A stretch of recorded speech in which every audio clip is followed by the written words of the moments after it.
Assalamu alaikum. Today we will begin with our lecture 11, and I'm going to conclude the discussion on this poem Ode to the West Wind by Shelley. In the previous lecture we looked at the first two parts of the poem, and today I'm going to finish with the next three parts of the poem, and then we will also look at the themes that emerge from this poem, and we can also discuss the kinds of questions that you may get on this poem. So let's just recap the previous two parts.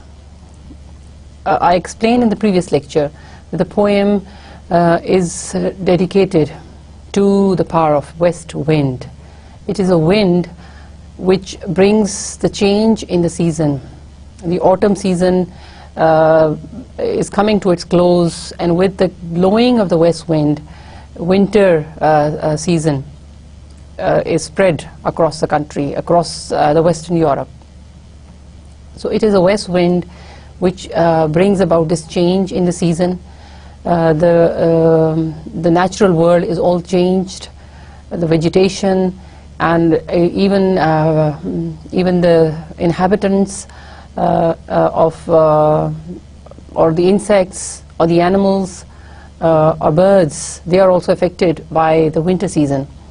So Shelley shows us how the west wind is it brings about the change in the natural world, and this change is towards destruction. It is it destroys all that was full of life before.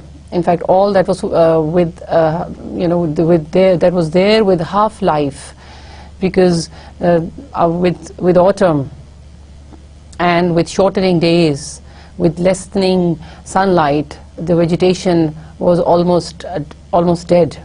So when west wind approaches, it brings complete death. It brings ultimate death with it. So this is why the season of winter is also associated with death. So Shelley talks about the power of this west wind to bring about changes in the natural world, and I also explain to you how he uses west wind as a metaphor. He wants to play the same role for his society, for the people in his society, as the west wind plays in the natural world.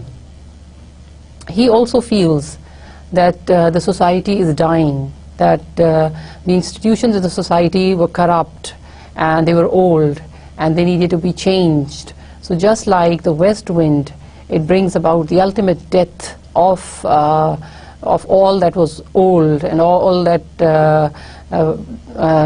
that was not capable of life anymore. West wind gives death to all of that. So in the same way, he wants the society with its institutions, all of it to be changed, the existing institutions to be demolished, and just like the west wind acting as a destroyer, acting as a source of destruction, destroys the natural world, but in that same act it also preserves. It preserves, takes the seeds, it preserves the seeds, takes them to their beds in the earth, and it keeps them there until the spring season, until the zephyr, the wind, the spring wind, it blows and it brings them once again back to life. In the same way, he wants the existing systems in the society to be demolished, and he wants through his verse, he wants through his poetry to bring about a rebirth, to change and to revolutionize all the systems in the society. This is a major theme of the poem, and this is why with the west wind is such a powerful source of inspiration for Shelley. And when Shelley gives west wind so much power, he also uses different similes and metaphors to explain to us the nature of that power. As we saw that in the first part, he spoke about the west wind as a magician, he compared the west wind to a magician which drives away ghosts, and under the spell of which the ghosts are running away, scattering. In the same way, the leaves are scattering under the effect of the west wind that sweeps across the oceans, reaches this forest where Shelley is sitting and witnessing all this. So this wind sweeps the leaves, snatches them from the branches, and it scatters them all over the place. And these leaves, as he tells us, are dying. They're pestilence-stricken leaves, they're diseased leaves, they're dead leaves. They are devoid of any life. They need to be destroyed completely. So acting as a magician first, and then he explains to us that west wind also acts as a charioteer. Like a charioteer carries the dead bodies in his carriage and he takes them to their graves. In the same way, the west wind carries the seeds. The fruit had ripened in the autumn season. It ripens in the autumn season, and all that we are left with are the seeds of the fruit. And those seeds are then, he says, they're carried by the west wind and they're taken to under the earth, and where they lie in cold and in darkness until there's a change in the season and the warm wind, spring wind blows and brings them back to life. And so that this cyclical nature of seasons, of death and rebirth, it is this natural process, it's this natural phenomenon that Shelley takes help of here. And it is through this natural process, through this natural phenomena, or this cyclical season or change of death and rebirth, that he uses as a metaphor to explain his own idea of change, of rebirth, of revolution in the society also. So in the first part we saw that he describes the west wind as a destroyer and as a preserver. In the second part he brought in more complicated images. He talked about the activity in the sky. He leaves the landscape, he now goes to the skyscape, and he's talking about the movement of the clouds in the sky, and he compares them to different things. He calls the clouds the angels of rain and lightning. He compares the clouds to the dead autumn leaves. He compares the clouds to the locks of the monad. So he's comparing using different similes, and then he tells you that west wind is also playing a song, and this is the last song. It is a lyre. It's the last song of the year, and also of this night. After this night, everything will be changed. So he says, let the west wind resonate with sound, and let this sound be played in the dome of the night. So the night, the night is stretched like a dome, and the song is played in that dome, and it will be the deathbed. So it will be the deathbed of this year, of this dying year, of this dying night also.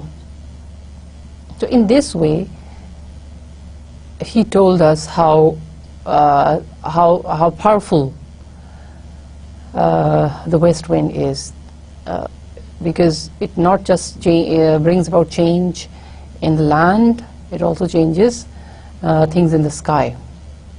And he says soon rain, hail and lightning will burst out of these clouds. So he is still contemplating change. He's contemplating change for the better, change for the good. We shall see that in part 3 he now talks about the effect of the west wind on waters, on the oceans and the sea. He's going to talk specifically about the Atlantic Ocean and the Mediterranean Sea.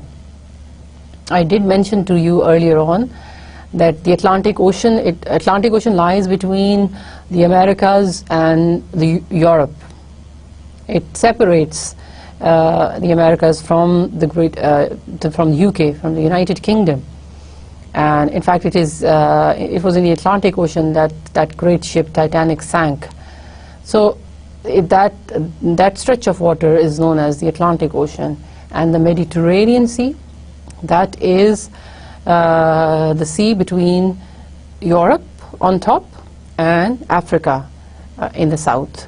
So it divides Europe from Africa.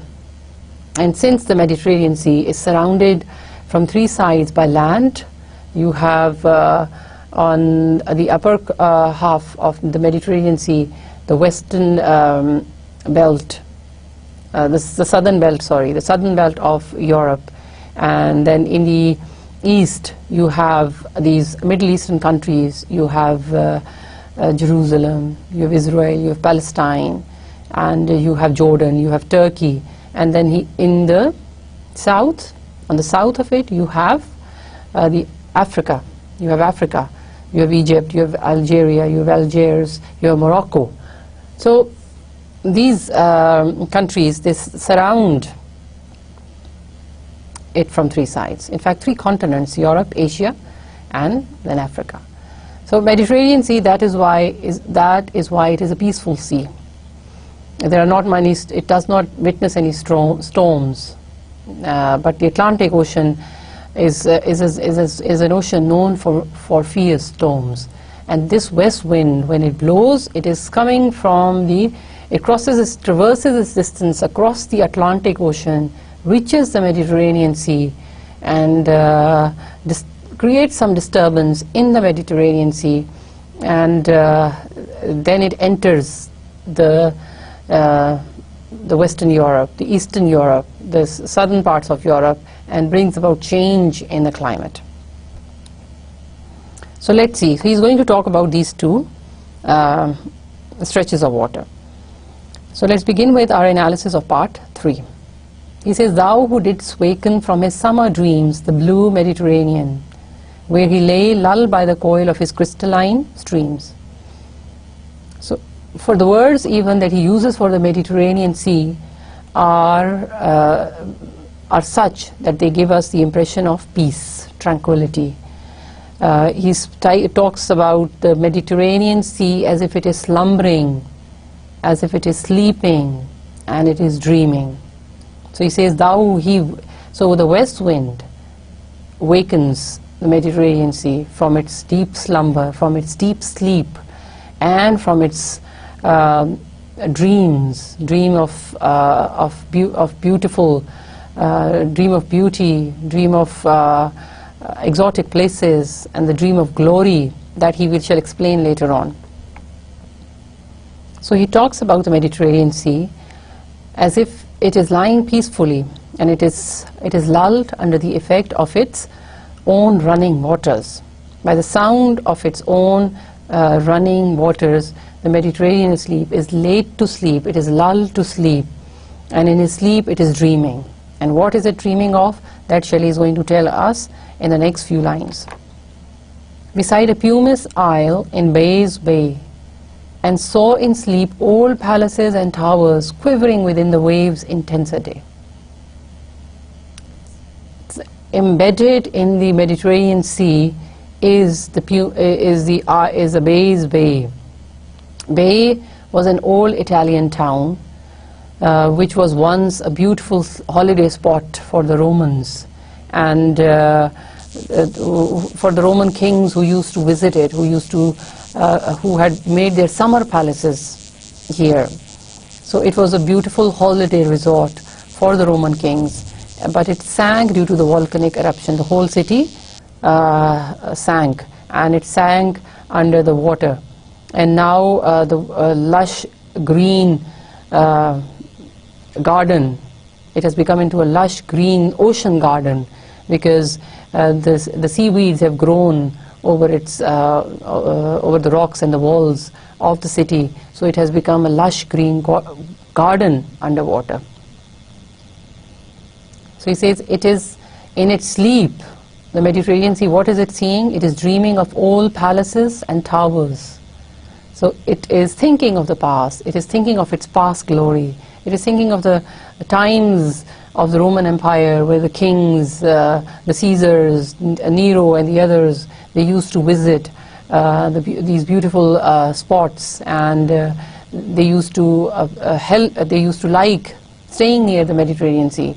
The Mediterranean Sea is actually dreaming of its past glory, and the waves that are quivering because of the wind, under the effect of the west wind, still they cannot hide the city, or that has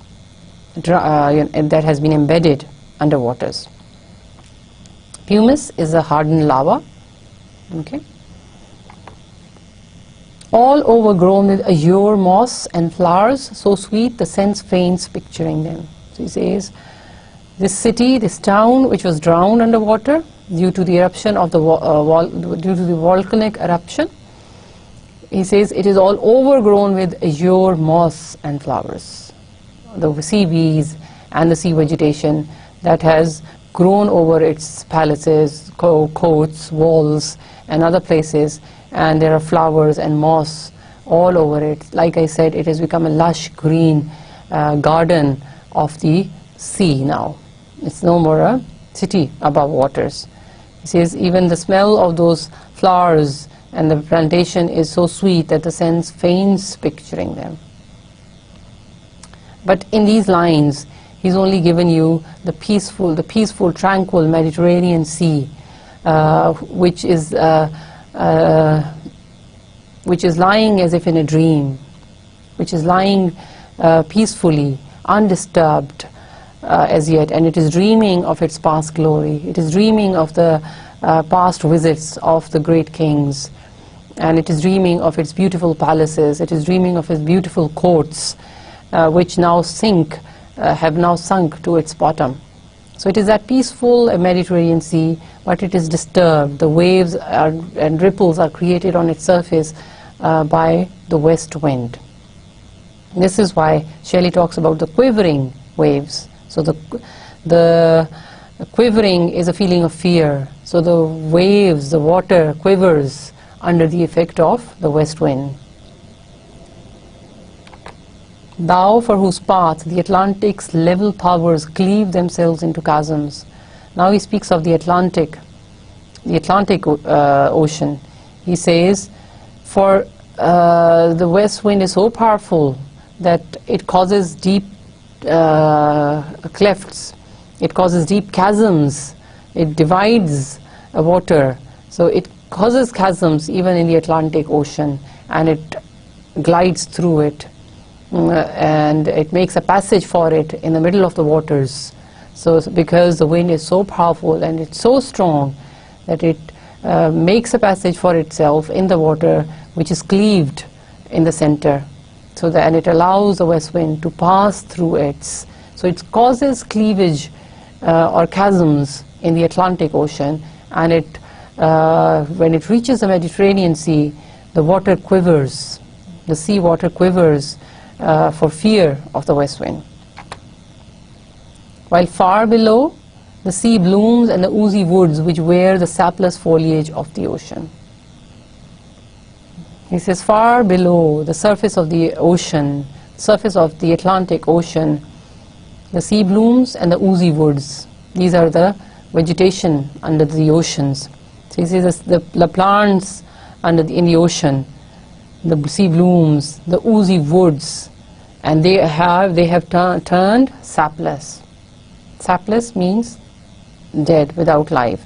So the foliage in the ocean, the vegetation, the plants in the ocean, they are also they also die. In fact, with these changes occurring on the land, with the coming of the winter season, they also occur in the oceans. So when the plants on the surface of the land are dying, so are the plants within the ocean. So the natural cycle that occurs on land also occurs in the oceans. So the plantation, under the effect of the vegetation wind, the foliage, it also dies, because the winter is approaching. So he says, the sapless foliage of the ocean know thy voice, and suddenly grow grey with fear, and tremble and despoil themselves. So he says, they know thy voice.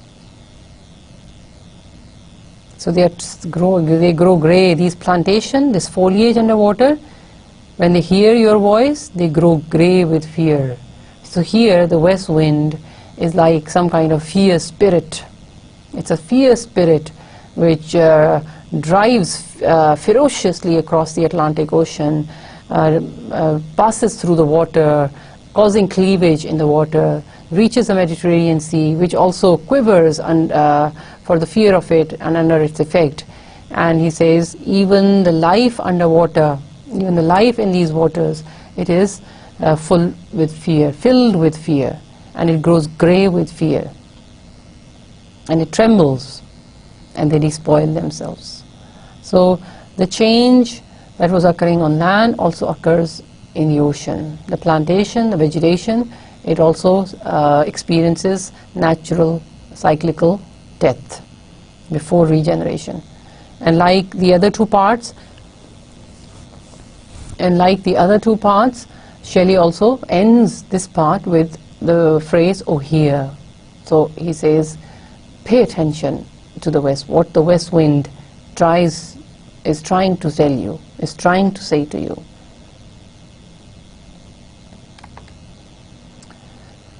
We now come to part 4, and you will see that in part 4 he's basically seeking inspiration from the west wind. West wind is a source of inspiration for Shelley. Shelley is now going to describe how he seeks inspiration from west wind. In the first 3 parts, he spoke only about the effect of the west wind on this natural world of ours. So now he's going to address the west wind directly, and he's going to seek help, seek inspiration. He says, if I were a dead leaf thou mightest bear, if I were a swift cloud to fly with thee, a wave to pant beneath thy power. These are powerful lines. He wants to be affected by the west wind like the west wind has affected everything else in the natural world. The west wind affected leaves, the west wind affected the seeds, the west wind affected clouds, the west wind affected and brought about rain, the west wind affected the Atlantic Ocean, it affected the Mediterranean Sea, it affected the vegetation, the foliage under the ocean. So he also wants to be affected by west wind. He says, if I were a dead leaf thou mightest bear. I wish, when we use this structure, if I were. So we use the structure when we want to express a strong desire, a strong wish. So this is what he's doing. He says, I wish I were a dead leaf, which you might carry, which would be carried on your wings. So I wish I were the dead leaf, so that I could be carried on your wings swiftly and anywhere, and be taken to anywhere I wanted to go. Then he says, I wish I were the swift cloud. So I wish I were the cloud, and I could fly with thee, I could go with thee. And I wish I were a wave to pant beneath thy power. I wish I were that wave which were affected by your power. So he wants the west wind also to affect him through its power. He says, if I wish I were all these three things, I wish I were a leaf, I wish I were a cloud, I wish I were a wave, and share the impulse of thy strength, only less free than thou, O uncontrollable. He says, I wish I could be all those things, and I could share your strength, I could share your power, and I could share your freedom. So he says, I am not free, I am less free than you are, but I wish I could be one of those things, because they have less power and freedom than you have. So he wishes to have the same power and the same strength, same strength like the west wind. He wants to be at par with the west wind. So share the impulse of thy strength, and then, O uncontrollable. Uncontrollable, I have already explained to you, it means something that cannot be disciplined, controlled, or changed, so or affected. In fact, it means he wants to be as free as the west wind. So he asks for the strength to be like the west wind and to be free like the west wind. And then he says, if even I were as in my boyhood, and could be the comrade of thy wanderings over heaven. Now he's talking about his youth. He's talking about his boyhood time. And he's comparing his present with his youthful and energetic past. He says, if even I were as in my boyhood. So this is important when he says if even. He says, even if I were to go back to my youthful days, when I could be the comrade of thy wanderings over heaven. He says, when I could actually, when I did actually have the same power as you have, I could be your partner as you wander over the heavens, as you move through the worlds. He says, I could have been your partner. I could have run as swiftly as you run, and I could have moved as quickly as you move. So he says, in my boyhood, I had that power, and I felt that I had the freedom also. As then, when to outstrip thy sky speed scarce seemed a vision. So if even as then, this is how he concludes. He says, even if even I were taken to my old days, and I could ride swiftly with you as your partner, and ride as fast as you could. He says, but even then he says, when to outstrip thy speed scarce seemed a vision. But to outstrip your speed, to overtake your speed, or to beat you in race, he says, it would have, at that time, it would have not seemed a vision. At that time, it would not have seemed like an impossible thing. So at that time, when I felt strong, when I felt strength in me, when I felt free, he says, at that time I could have dreamt of becoming your equal. I would never have striven as thus with thee in prayer in my sore need. But talking about now, talking about the present, he says, I would never have striven as thus with thee in prayer in my sore need. Now he says, I now lack the power and the strength to challenge you in this competition. He says, I now need your prayers. I now need your help. As thus with thee in prayer is in my sore need. He says, I sorely need you. I need your help, and I need that strength. I need that freedom. And this is why I explained to you earlier on that Shelley is seeking inspiration here. He's seeking inspiration from the west wind. He has seen the power of the west wind. He has seen that with its freedom, how it can change the natural world. So he wants to have the same kinds of abilities and to have the same kinds of power. Oh, lift me as a wave, a leaf, a cloud. I fall upon the thorns of life, I bleed. These are very oft-quoted lines also, and often memorized lines also, and in fact beautiful lines also, because he's compressed all his ideas. He says, oh, lift me as a wave, a leaf, a cloud. See, he is begging, imploring the west wind to also lift him, to help him, bring about a change. So lift me as a wave, as you lift a wave, a leaf, or a cloud.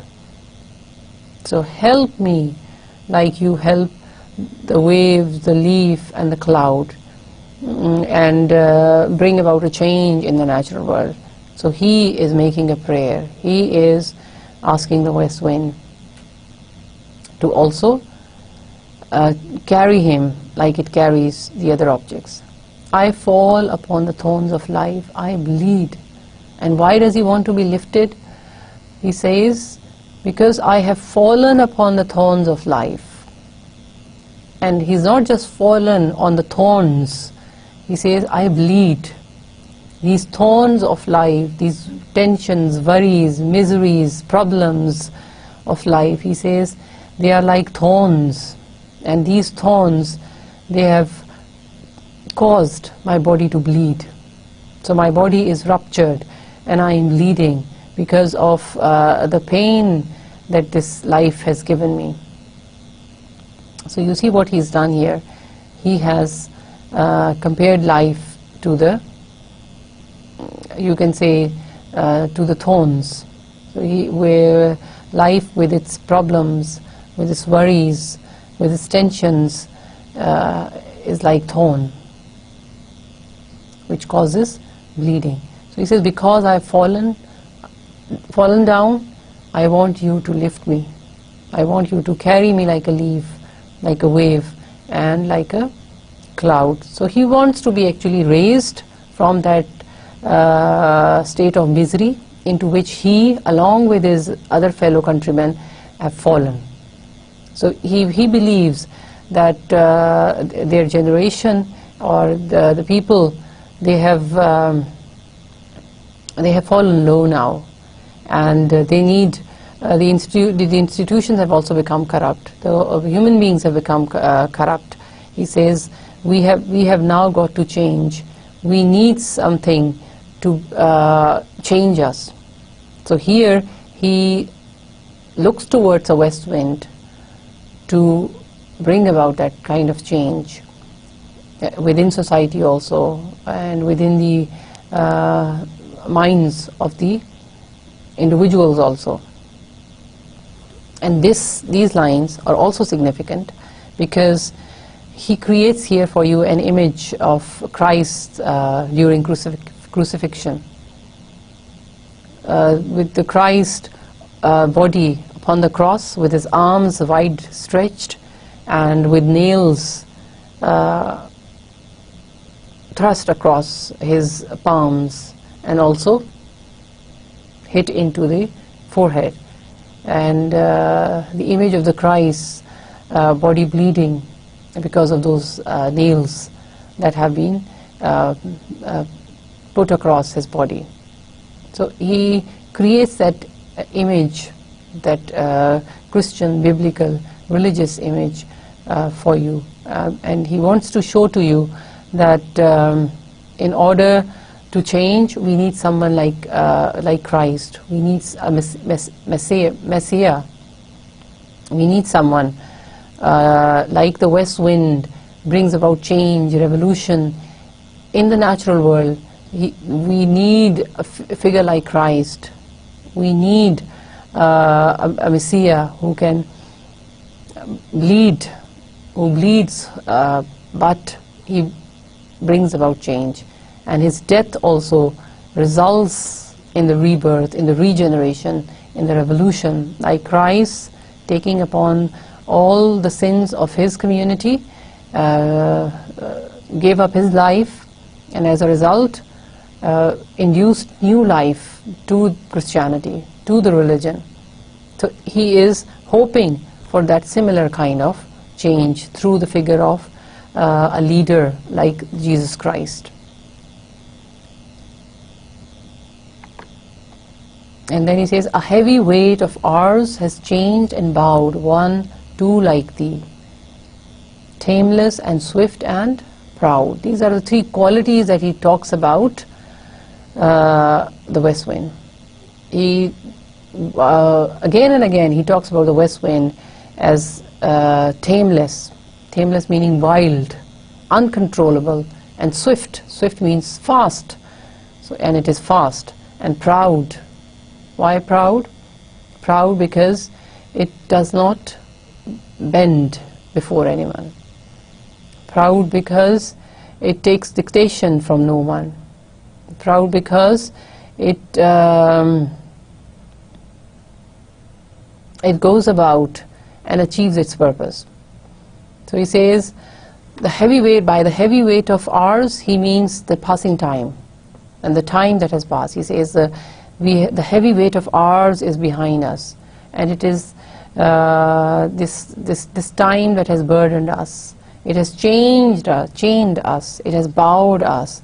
So it is the burden of the time that has passed with all these impurities and all these corruptions that have become part of our society in the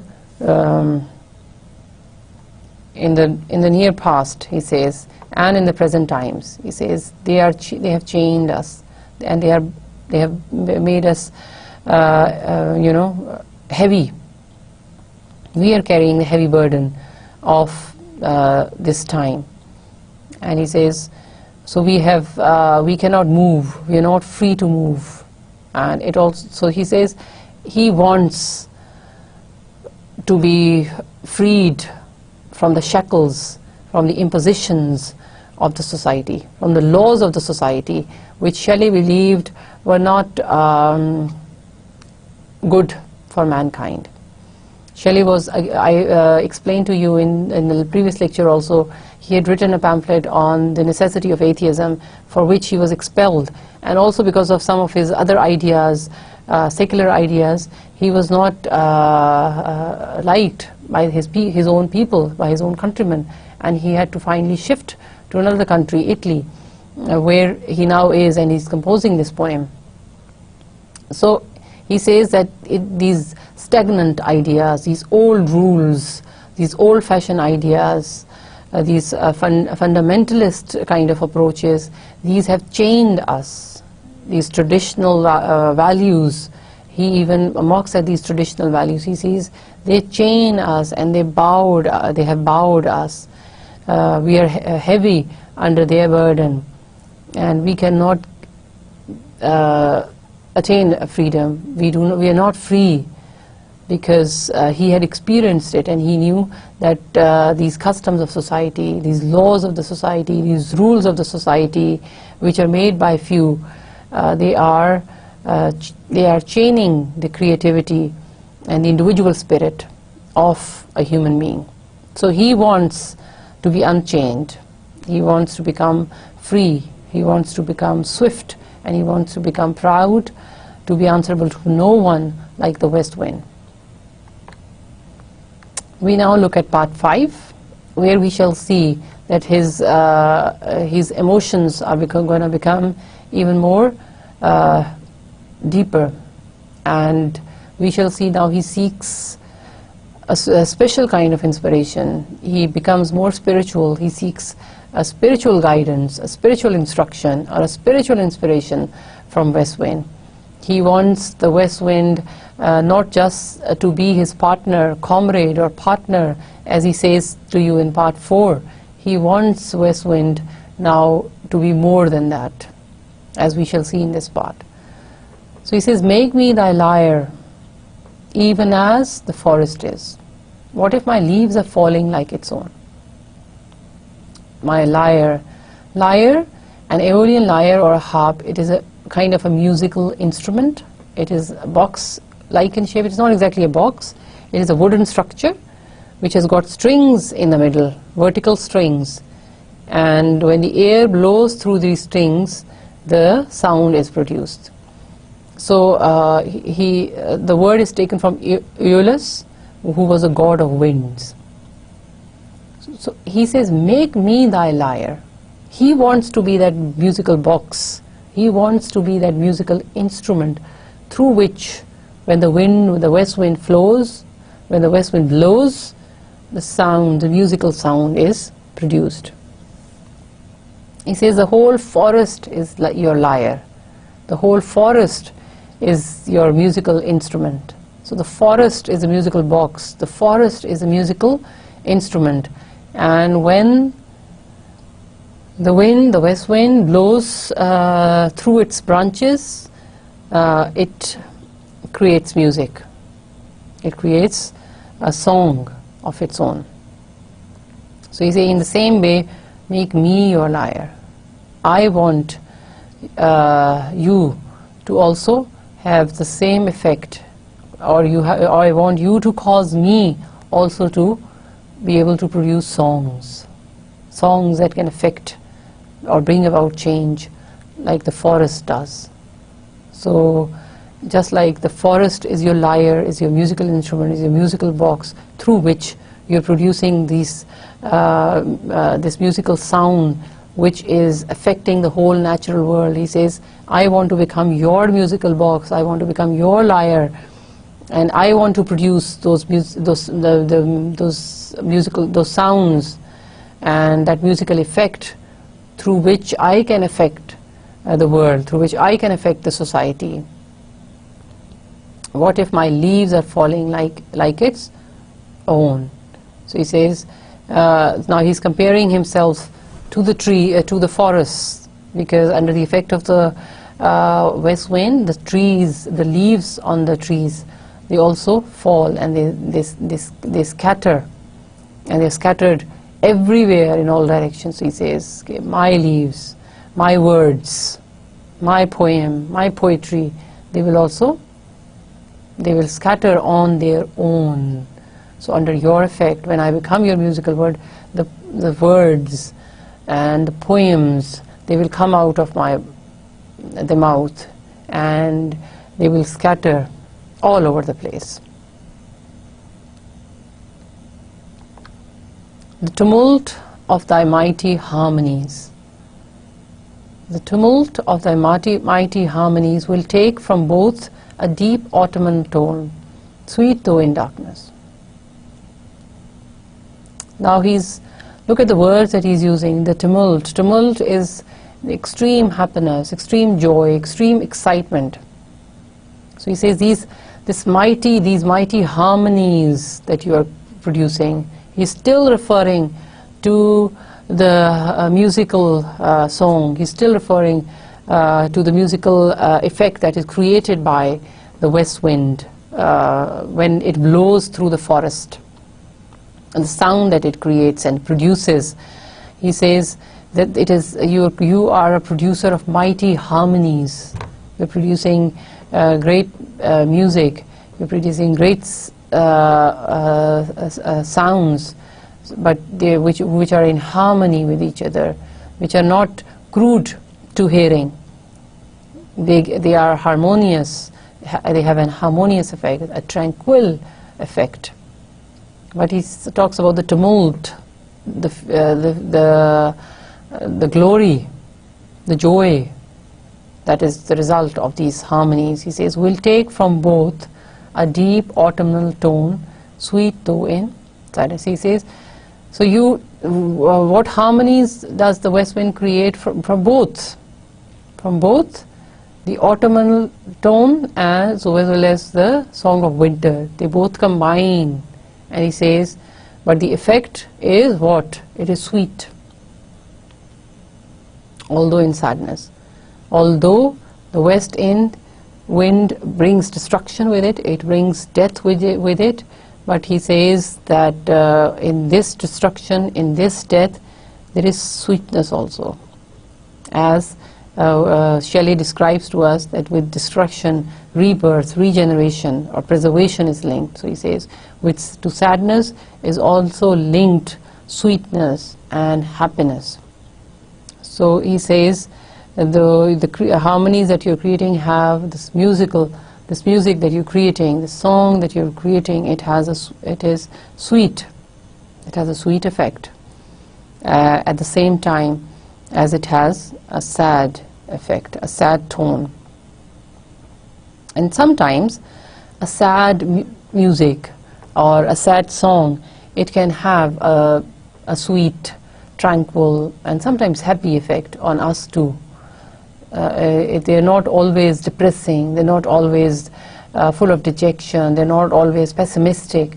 Sometimes this is when we're talking about the restoration of harmonies, because they restore something in us, the balance. Although they may be sad, the song may be sad, but it can make and restore the peace and tranquility within us. So it is the same kind of thing that he's talking about. Be thou, spirit fierce, my spirit. Be thou me, impetuous one. Again, important lines. You see what he's doing here? Now he's becoming passionate, and he says, be thou, spirit fierce. First he uses two words for the west wind. He says, he wants the west wind to become spirit. And what kind of a spirit? He wants it to become a fierce spirit. He says, so the west wind is a mighty spirit. It is a spirit because it is uncontrollable, it is proud, it does not take dictation from anyone, and it is fierce, it is strong, it is not affected by anything or anyone, it affects everyone and everything. My spirit. He says, I want this fierce spirit of yours to be my spirit. So he wants the same power as the west wind. Be thou me, impetuous one. Impetuous is someone who is impulsive, someone who is in a hurry, someone who brings about change in a hurried manner and hurriedly and quickly. So he says, become me. Be thou me. He doesn't say, I want to be you. He says, be thou me. O west wind, you should become me. He doesn't say that I want to be like you. This was what he was saying in the previous part, but now he says, be thou me.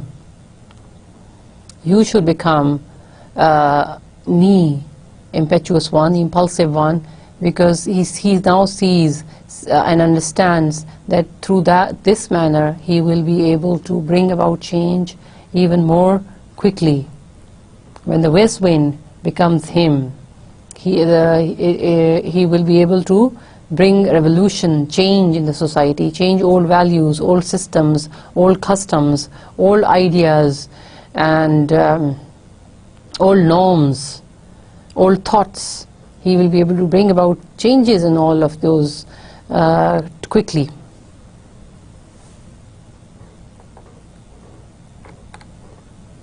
Drive my dead thoughts over the universe, like withered leaves to quicken a new birth. He says, take my dead thoughts, just like, O west wind, you take the dead leaves and you scatter them. You take them away and you scatter them all over the place. In the same way he says, take my dead thoughts. My thoughts which are old, my thoughts which are dead now because they do not conform to the new ideas.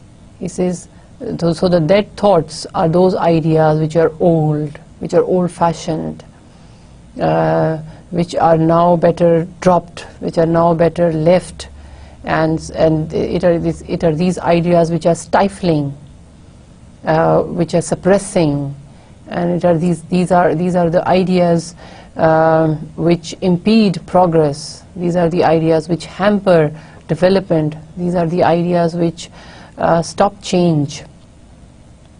He says, all these dead thoughts, drive them away, take them away, and replace them with what?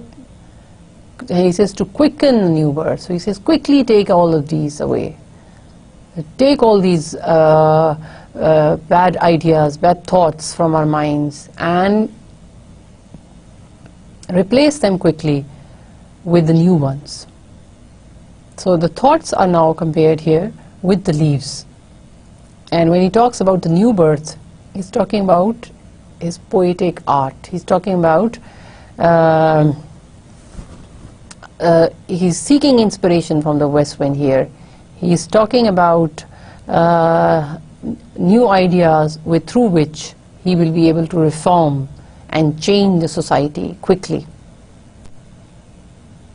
So this is the other interpretation of these lines. When what he wants is the birth of new ideas in his own minds, through which he can change and reform the society. And by the incantation of this verse, scatter, as from an unextinguished hearth, ashes and sparks, my words among mankind. He uses a simile here. He uses a simile of a slow burning, simmering fireplace. He talks about the unextinguished hearth. Hearth is the fireplace. It's a place in the chimneys that we have in our drawing rooms and rooms. He says that these simmering, burning, not extinguished, he says unextinguished. It's not the fire that is burning, it is the coal which is burning, and so it is what we call simmering. So it is, he says, this unextinguished hearth. So he says, through the power of my words, through the power of my poem, through the power of my poetic art, scatter, he says, scatter my words. As from an unextinguished hearth, ashes and sparks. So just like from an unextinguished fireplace, ashes and sparks, they're spread. In the same way, from my mind, where the ideas originate, from where the words come, he says, take my words from my mind or from my mouth and spread them amongst mankind. So here now, for once, he's very open. He's very explicit. He expresses to you clearly his objective. He says that I want to spread my words. I want to spread my poetic art. I want to spread my message among mankind. And he compares his mind to the unextinguished hearth, to the unextinguished fireplace, and the ashes and sparks are the words. So it's through the power. So he wants to be able to bring about change. He wants to fire up emotions in people, emotions for change, emotions for freedom, emotions for a better life, emotions for a better future. This is why he's talking about ashes and then sparks coming out of those ashes. So the whole of the society, all mankind is like ashes. It is, but he says that there are sparks amongst this ash. There are sparks in these ashes, and we only need to ignite those sparks, and there will be fire. And when we have fire, it will consume all that is dead, all that is old. It will consume all the old institutions. It will consume all these dying, corrupt institutions. And after it is consumed all of that, he says there will be a rebirth, there will be regeneration. So multiple meanings can be drawn from his verse. Be through my lips to unawakened earth. First he spoke about the unextinguished hearth, unextinguished fireplace which is not totally extinguished. So now he talks about unawakened earth, earth which is yet asleep. It has not been awakened. He says, be through my lips to unawakened earth the trumpet of a prophecy. O wind, if winter comes, can spring be far behind? These are the concluding lines and oft quoted lines and oft memorized. And these are the lines where he gives his message of optimism, where he gives his message of bright and a happy future. But before that he says, be through my lips to unawakened earth. Now he's talking about his own song, he's talking about his own poem, he's talking about his own creative art. He says, I want my words, I want my song, I want my poem to be like the trumpet of a prophecy. So I want these words to be prophetic words. I want these words to be words of a prophet. And I want these words to be like a prophecy, because a prophecy comes true. And the words of prophet are also true words. So he wants this song, he wants this poem, he wants his words to be prophetic. And he says, I want them to be carried to the unawakened earth. I want to be carried them to this dead earth. These are very significant phrases, very significant words and lines. So he is talking about his dead society. He's talking about people who are actually dead. They are living, but he says their souls are dead. So we need to reignite passion in them. We have to cause death of these old attitudes, ideas, feelings, and we have to give birth to the new ones. So he wants his songs to be like the trumpet of a prophecy.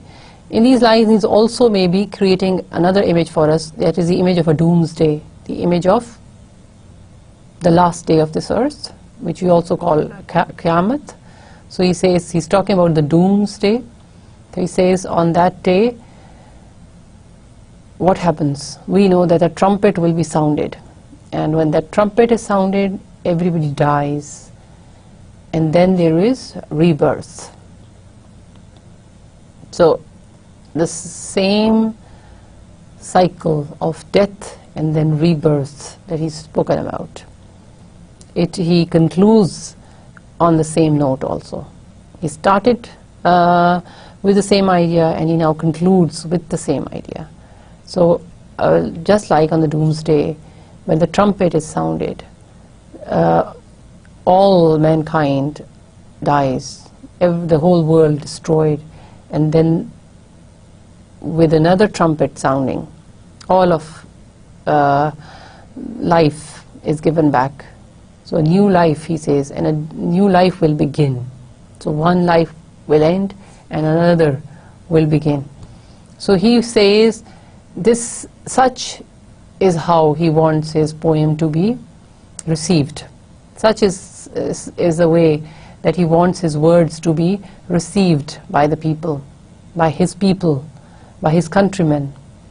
He wants the old world to die, and he wants with his words a new world to begin, a new world to be reborn. And then those famous lines, he says, "O wind, if winter comes, can spring be far behind?" And here he encapsulates, summarizes everything for you. He says, there is winter, there may be winter now, but winter is always followed by the spring season. This is the message that we get from the natural world, from the natural cycle of the world. This is a message of the natural world. So winter is followed by spring. Spring then is followed by summer, autumn, and then winter.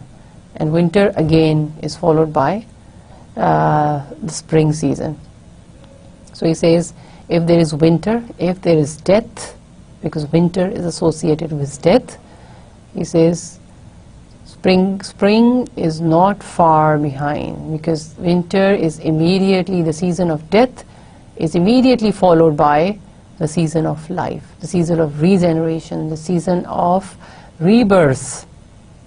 So with this message, he concludes his poem. Now, you may ask, is it an optimistic message, or is the poem an act of pessimism? Because he does talk about deaths, he talks of destruction, and when you relate it to the present condition of society in his times, which he's referring to throughout the poem, he says he sees that the society is corrupt, the institutions are corrupt, and they need to be demolished. So the present state of affairs as he saw it was not good. So he's not happy with the present. But can we say that he is pessimistic in his approach? If you look at the message here, we see that no, he's not pessimistic. He is pessimistic about the present, but he's optimistic about the future. Pessimism, a complete pessimism means we see darkness ahead also. We are disappointed in the present. We see no life in present, but we are also disappointed in the future. We see darkness ahead of us also. That is what is true pessimism. But when we are talking about optimism, we mean even if there is darkness in the present, in the future we see light, in the future we see hope. So he ends on an optimistic note. He sees light ahead. He sees good times ahead. He has hope in mankind. So he has a true revolutionary spirit, and he has a true optimistic spirit, and he is a true reformer in that sense, because he is giving his people a message for hope. He's giving them hope. He's not taking away their hope.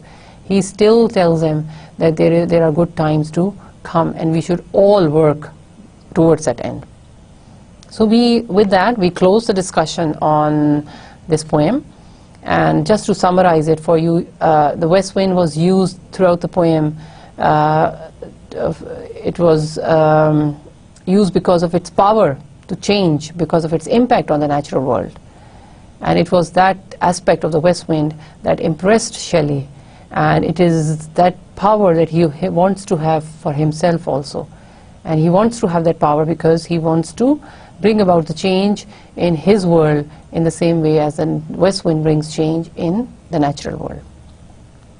So he wants to reform the society in a similar manner. And there were various themes in the poem also, like the revolutionary spirit, that the message of the revolution that he gives to the spirit. And the poem, complete poem, is written in that revolutionary spirit. The spirit of change, freedom, the spirit of freedom from shackles, this freedom from pain, freedom from misery, freedom from rules and unnecessary regulations, from old traditions and old customs and old ideas, religious ideas. That was what he wanted, Shelley, in fact. And secondly, the poem is also an expression of poet's personal beliefs. So he spells out his own personal beliefs also. He's talking about his own personal feelings, how he wants, what he wants. And it is about the power of the natural world. The poem describes to you how impactful the natural world can be, because you see it is under the effect of the natural world that Shelley is so moved that he seeks inspiration from the natural world. So it is the power of the natural world which gives him hope, which also gives him joy. And most importantly, the poem is about the role of poet and poetry. He talks, in the last part especially, he talks about the prophetic role of the poet. The prophetic role of the poet, because he's like a visionary. He can see into the future, like Shelley can see hope in the future. He sees the death of the existing systems, and he sees hope in the future. And he sees the central role that a poet can play in bringing about change, revolution in society. And we also see his optimism at its peak here, and optimism and hope for a better future that I discussed with you a while ago. You can get a question, direct question on the poem itself. You can be asked to talk about the revolutionary spirit, the personal expression of the poem in the poet. You can be asked about the role of the poet. On all of these themes you can be asked, but more specifically how the west wind acts as a metaphor here, how west wind is used to bring about change, how west wind is linked to change. So west wind is a powerful image here, and it is a powerful source here. It is a powerful source of inspiration for Shelley. So that is an important question. On Ode to the West Wind. So with this we come to the conclusion of this lecture.